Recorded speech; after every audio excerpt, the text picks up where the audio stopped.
Welcome to INKPULP Instruction. I've got a student of mine, my daughter Zoe, Hello. With me, and I wanted to give the world an example of what it looks like to be in my virtual classroom, what it looks like to receive feedback from me as a teacher once you've completed one of the exercises or assignments I've given in my lessons. So Zoe has taken the time to ink one of my drawings from episode 1. When you purchase that episode or join the classroom, you get a blue line of all the art in that episode so you can practice inking yourself. Most of my episodes come with some sort of file asset to help along with the episode. So Zoe chose to do the robin drawing I did, and she used microns. I used a 02 and then Faber-Castell Pitt pen. A brush? Yeah, for to the fill in the blanks. Okay, I see that. So the lesson was on the line weights, containment line, stuff like that. So Zoe, I see you chose to use more of a dead weight line where you're not thinking about having thicker and thinner areas, which is one approach I discussed. And okay, so with that in mind, there's a few areas I think we need to push. If we look at the thickness of the line along here, it's inconsistent with the line up here and the line back here. And these are all contour lines. Now, it's true that light would be hitting right here, making it thinner if you choose to not use a dead line. But right here, that same light would be hitting as well.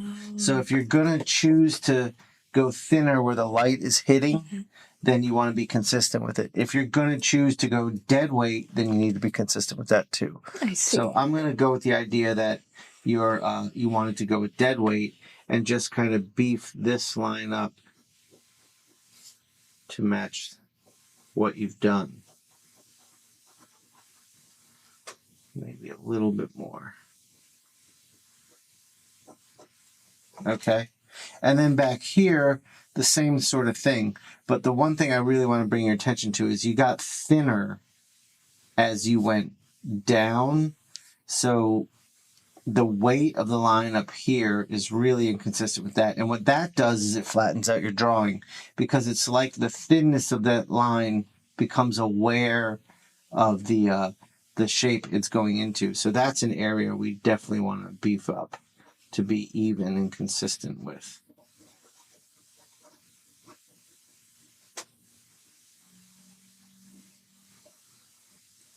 See what I'm saying? Yeah. Okay, so now we've got a really good containment line happening.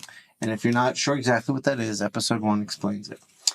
The other thing, I do want to, let's talk about what you did that's right before I move forward, because you did a lot that's really good and really right.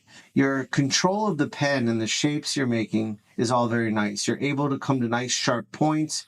You're able to create nice sharp turns where you need to, and more curvy organic turns when you need to. That was all good. The decisions like making these hairlines thinner than the line weights around it, that's good too. The decision here and here to go as thin as you did is good. I would say on the nose, since what we're doing, what these lines intend when I drew them was to give the idea that there's a subtle value shift on the tip of the nose, where typically as a painter you'd be making that reddish, where there's the skin and the cartilage, or the skin and the bone, there's very little between them, so you see more of the blood pooling in the area. So I would say those lines could have been thinner. Okay. What did you use for those lines? The O2? All right, that's an example of an area where maybe getting away from a micron and choosing a tool that's a lot thinner or a much smaller micron, sure, maybe. But I have tools that I like to use, like, maybe a high-tech C or something there would have been a nice choice. But also what we're going to do now will help that illusion better.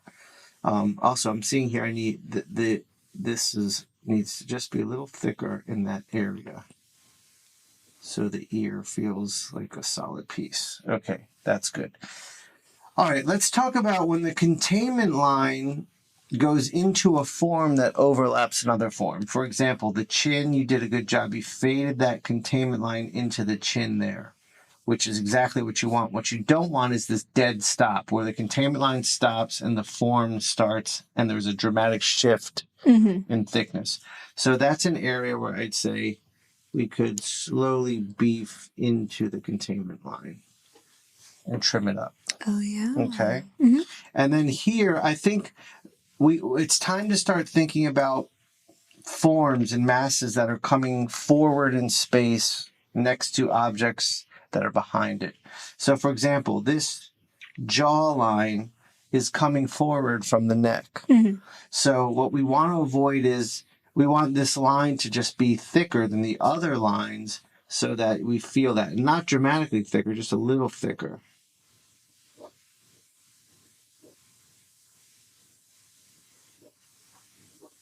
And that jaw comes forward just a touch. Okay? Yeah, I see that. And the same thing on the nose. This, in a 3/4 view, this mass part of the nose is in front of this part of the cheek. Right, right. So that's another area where we could beef it up and taper it down to the point at the bottom of the nose. And then that nose will come forward in space just a little more. See what I'm saying? It's a big difference. Yeah, and the same thing on this little nostril right here. We could beef that up a little bit. All right. And I think that is probably all we really need to discuss in terms of what could be improved. You did a lot of great work here. Thank you. And don't be afraid. What did you use for your signature? Same O2. Same O2. This isn't a critique on the piece, but I'm just saying, you went so light here, lighter than you even did here. Don't be afraid to make your signature a little bolder. Okay, yeah. Let the world know. That's about it. Any questions for me? So when I did the highlights on the lines like here in his little cape thing and in his mask to make sure that, you know, it looks shiny and not have like a line around it so it doesn't look like not a highlight. Did you know where it breaks? Yes, when I made those breaks, I went in with a little white gel pen, and I couldn't tell if the lines that are still there to have some sort of like shape to them, does it look wonky at all? No, I think you did a good job there. I meant to mention that earlier. Where you created the line breaks looks good. Okay. So you're telling me you made a line and then used a whiteout to remove part of the line. That's one way of doing it. Yeah, in your video you said you can always use white. Right. So another way to do it is just, taper those lines out or use the whiteout. It doesn't matter. The effect in the end looks good. So yeah. Any other questions for me? No. So that's just an example of the many ways I can help you as an artist develop your skills on the INKPULP Instruction Classroom.